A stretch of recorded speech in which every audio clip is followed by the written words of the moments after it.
Hello friends, welcome to exam bay. इस video में हम पढ़ेंगे ई वेस्ट के बारे में। ई वेस्ट क्या होता है?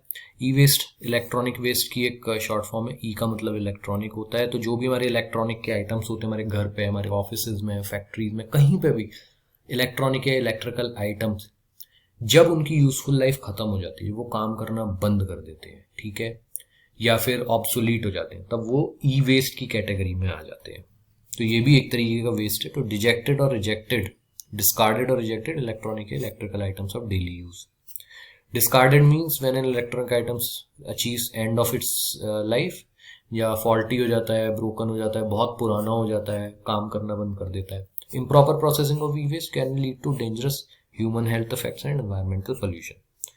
E-waste can be toxic, non-biodegradable and accumulates in the environment, soil, water, air, कहीं पे भी accumulate हो सकता है अगर इसकी सही से प्रोसेसिंग ना करी जाए, ठीक है। तो electronic waste is dismantled and sorted manually in developing countries, जैसे इंडिया वगैरह में भी अब ऐसे प्लांट्स आने लगे हैं जो कि ऑटोमेटिकली ई वेस्ट को प्रोसेस करते हैं। बट अभी तक क्या होता था, मैनुअली होता था, तो बहुत ही एक तरीके से हजार्डस जो लोग इसके साथ काम करते थे, जो इसे प्रोसेस करते थे, हार्मफुल इन लोगों के लिए होता था। जबकि डेवलप कंट्रीज में तो पूरे ऑटोमेटेड एकदम सोफिस्टिकेटेड मशीनरी वगैरह का यूज करते हैं। तो कॉमन ई वेस्ट सोर्सेज हमें पता ही है, हाउस होल्ड आइटम्स हो गए, टीवी, फ्रिज वगैरह, ये सब जो भी होते हैं, कंप्यूटर, हमारे मोबाइल फोन्स आजकल बहुत बड़े सोर्स हो गए हैं, laptops, computers, industrial machines, lights, bulbs, और जो टॉयज होते हैं, और भी बहुत तरीके के ई वेस्ट होते हैं। अब इनमें कंपोनेंट्स क्या होते हैं ई वेस्ट में, ठीक है। एक तो मेटल्स होते हैं, बहुत सारी फिटिंग मेटल्स की होती है, बहुत सारी चीज़ें मेटल से बनती है, गोल्ड, सिल्वर, तो ये हमारे बहुत ही प्रीशियस मेटल्स हो गए, प्लेटिनम, फिर उसके बाद पैलेडियम, फिर ये आयरन, हमारे जो यूजफुल मेटल्स होते हैं, आयरन, कॉपर, निकल, एल्यूमिनियम, क्रोमियम, तो बहुत सारे पार्ट्स होते हैं जो मेटल से बनते हैं। फिर एलॉयज वगैरह होते हैं, फिर प्रिंटेड सर्किट बोर्ड होते हैं, प्लास्टिक बहुत यूज होता है, केमिकल्स होते हैं, कई बार वायर्स और केबल्स वगैरह होते हैं, फिर ग्लास यूज होता है। तो ये कुछ मेजर कंपोनेंट्स होते हैं ई वेस्ट के। तो आप इसी से पता लगा सकते हो अगर सही से प्रोसेस किया जाए तो एक ई वेस्ट के अंदर से, एक इलेक्ट्रॉनिक आइटम के अंदर से क्या क्या चीज़ें निकल सकती हैं। देखो, गोल्ड, सिल्वर, प्लेटिनम, आयरन वगैरह, और ये सब तो आगे रीयूज हो ही सकते हैं किसी भी चीज़ में। अगर आप इन्हें सही से प्रोसेस कर लो तो ये रीयूज हो सकते हैं, एलॉयज भी रीयूज हो सकते हैं। फिर प्रिंटेड सर्किट बोर्ड्स का भी कई जगह यूज वगैरह हो गया, क्योंकि जो उनका बोर्ड होता है कई बार वो प्लास्टिक का होता है, कई बार और किसी चीज़ का होता है, दूसरी प्लास्टिक होती है। अगर हम उसे प्रोसेस करके उसके पैलेट्स वगैरह बना दें तो प्लास्टिक के भी रीयूज हो सकती है, बाकी और भी कई यूज हो जाते हैं। फिर केमिकल्स को हम रेस्पॉन्सिबली इन्हें सही से ट्रीट कर सकते हैं, या फिर इन्हें सही से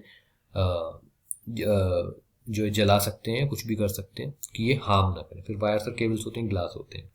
तो causes of e waste, advancement in technology, आजकल एडवांस होती जा रही है। 4 साल पहले जो चीज़ चल रही थी वो अब ऑब्सोलीट हो चुकी है, नई चीज़ें आ रही।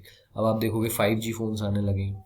चेंजेस इन लाइफस्टाइल, जैसे जैसे लोगों के पास पैसा आ रहा है, मॉडर्न लाइफस्टाइल आ रहा है, तो पुरानी चीज़ों को छोड़ के नई चीज़ें ले रहे हैं, जबकि पुरानी चीज़ काम कर रही है फिर भी। End of useful life, miss handling वगैरह, कि भाई मिस हैंडलिंग करा, गिर गया, एक्सीडेंट हो गया, फायर वगैरह लग गई, ये सब हो गया।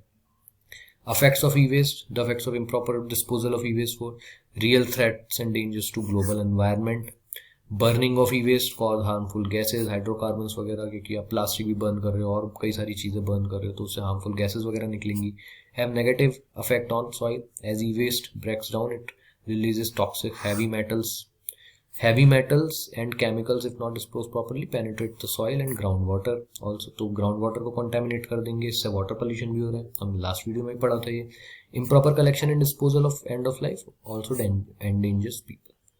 तो कलेक्शन, ट्रीटमेंट, डिस्पोजल क्या होता है? एक तो या तो आप लैंड फिलिंग कर दो, which is not a very good way. अगर आप लैंड फिल कर दोगे तो उससे सॉइल पोल्यूशन होगा, वाटर पोल्यूशन होगा और एयर पोल्यूशन, तीनों चीज़ों में। इंसिनरेशन मतलब उसे जला दो आप। तो जो जलाने का जो तरीका होता है इससे तो बेटर है लैंड फिलिंग से, पर फिर भी उससे हार्मफुल गैसेस वगैरह तो निकलती हैं। और अगर हम नई नई टेक्नोलॉजी भी यूज़ करें उसे इंसिनरेट करने में, आजकल के जो नई नई टेक्नोलॉजी आ रही है, उससे क्या होता है जो बहुत हार्मफुल गैसेज होते हैं उन्हें थोड़ा कम हार्मफुल बना के रिलीज़ किया जाता है, बट फिर भी। फिर रिसाइकलिंग सबसे बेटर वे है, इन तीनों में से बेटर वे है रिसाइकलिंग और रीयूज, अगर हम कर सके तो। उसके बाद ये RRR का जो फॉर्मूला आता है हमारा, रीयूज, रिड्यूस और रिसाइकल। तो अगर कोई भी ई वेस्ट है या कोई भी तरीके का वेस्ट है, अगर आप उसे किसी और फॉर्म में रीयूज कर सको तो बहुत ही अच्छी चीज़ है, या डोनेट कर सको। जैसे आप, बहुत ही सिंपल सा एग्जांपल है, कई बार हम कोल्ड ड्रिंक वगैरह पीते हैं, उसकी प्लास्टिक की बॉटल होती है, तो हम उसे पानी पीने के लिए यूज़ कर लेते हैं, तो एक तरीके से हम उसे रीयूज कर रहे हैं। राइट, या फिर उसमें पेड़ भी लगा सकते हैं। फिर रिड्यूस कि हम ऐसी चीज़ें ही कम खरीदें, बेटर पैकेजिंग की चीज़ें खरीदें, प्लास्टिक की जिनकी पैकेजिंग है उन चीज़ों को ना खरीदें या कम से कम खरीदें। चीज़ें कम, अगर हम कम यूज़ करेंगे तो क्या होगा कि जो चीज़ें हम पे ऑलरेडी हैं उनका बेटर यूज़ होगा, हमारे पैसे बचेंगे और एनवायरनमेंट को भी हम हेल्प करेंगे। फिर रिसाइकल अगर हम कर सकते हैं इन अदर फॉर्म तो बहुत ही अच्छा है। आजकल बहुत सारी ऐसी कंपनीज आ गई हैं जो चीज़ों को रिसाइकिल कर रही है, जैसे कि जो रबड़ के टायर्स होते हैं डिस्कार्डेड पुराने, उनको प्रोसेस करके उनके छोटे छोटे पैलेट्स बना के उनके बहुत सारे यूजेस निकल आए हैं। ठीक है, वो रोड कंस्ट्रक्शन में भी यूज़ हो जाते हैं और कई चीज़ें बनाने में यूज़ हो जाते हैं, और आजकल टायर्स का फर्नीचर बनने लगा है। ऐसे ही जो प्लास्टिक्स हैं, प्लास्टिक की बॉटल्स हैं, ये जो पिन्नी वगैरह जो होती हैं, इन्हें प्रोसेस करके क्या करा जा सकता है, इन्हें प्रोसेस करके फैब्रिक बनाए जाते हैं।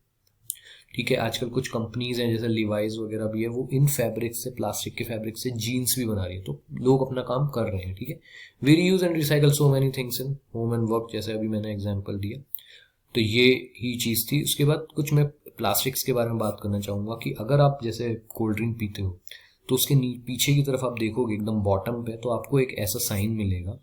ठीक है, उस पर ऐसा 1 2 या कुछ ऐसा लिखा होगा। जो प्लास्टिक की जो बॉटल्स होती हैं उन पर 1 होता है मोस्टली, जो पेट बॉटल्स होती हैं। ठीक है, तो इससे प्लास्टिक्स की कैटेगरी का पता लगता है। जब रिसाइकलिंग का टाइम आता है तो उससे पता लगता है कि इसको रिसाइकिल कैसे किया जाए, या फिर ये आसानी से रिसाइकिल होगी या नहीं होगी। तो 7 तरीके की प्लास्टिक्स हैं, जैसे नंबर 1 पे PET, polyethylene terephthalate, HDP high density polyethylene, फिर पॉलीविनाइल फ्लोराइड, एलडीपी, फिर पॉलीप्रोपाइलिन, फिर पॉलीस्टाइरिन, और ये अदर्स। जो इन 6 में नहीं आती ये सब अदर्स में आ जाती हैं। तो आप इनके सोर्सेज वगैरह देख सकते हो। जैसे पीवीसी पाइप्स हमने सुना है, जो सैनिटरी पाइप्स होते हैं हमारे घरों में, जो पाइप्स वगैरह बाथरूम की फिटिंग्स में लगते हैं, या सीवरेज पाइप्स होते हैं, वो हमारे पीवीसी पाइप्स होते हैं। फिर वाटर बॉटल्स, जार्स, ये जो कैप्स वगैरह होती हैं ये पीईटी की होती हैं। फिर शैम्पू बॉटल एचडीपी की होती है, इनकी डेंसिटी थोड़ी हाई होती है। फिर एलडीपी में जो हमारे जो ब्रेड वगैरह के जो पैकेट्स होते हैं, या बन्स वगैरह के पैकेट होते हैं आजकल, और कई तरीके की फिल्म्स होती हैं आजकल। तो बड़े शहरों में जो सब्जियां आती हैं वो भी ऐसी पैकेजिंग में आती हैं, तो वो एलडीपी ही होती है।